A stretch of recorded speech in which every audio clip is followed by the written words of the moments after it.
c'est l'occasion, en effet, de souligner combien la Réunion est innovante dans les Outre-mer. Je fais attention, parce que tout à l'heure, au RUP, il y a tous les autres territoires ultramarins.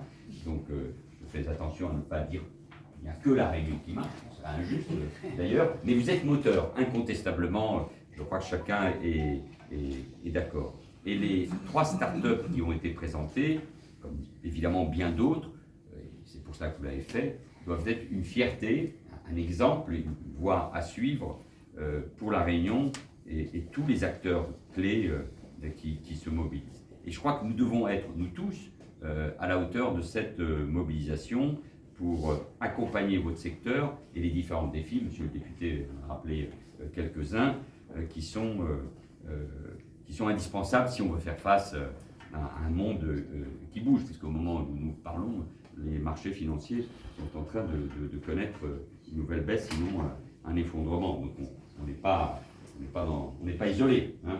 On me dit souvent dans les territoires ultramarins, j'en profite pour répondre à parfois les questions qui n'ont pas été posées aujourd'hui, je me dis, mais est-ce que la guerre en Europe ne va pas porter préjudice au soutien financier de l'État, à la région, au département, aux communes, à l'activité économique ou agricole? Mais la Réunion, comme les autres territoires ultramarins, ne vivent pas dans un monde à part.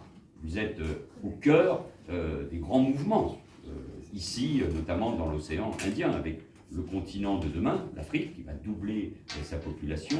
Vous êtes, monsieur le président du MEDEF, il faisait allusion, au fond, au cœur aussi de la stratégie Indo-Pacifique. Si on est capable, et vous avez bien raison, d'ouvrir la focale, et des ingérences aussi, depuis les Comores, par exemple, de la part de la Russie ou de l'Azerbaïdjan, et puis le canal du Mozambique est aussi un des lieux de passage, évidemment, des matières premières, du pétrole et du gaz. Donc, les territoires ultramarins ne vivent pas ailleurs, ils vivent au cœur des grands mouvements.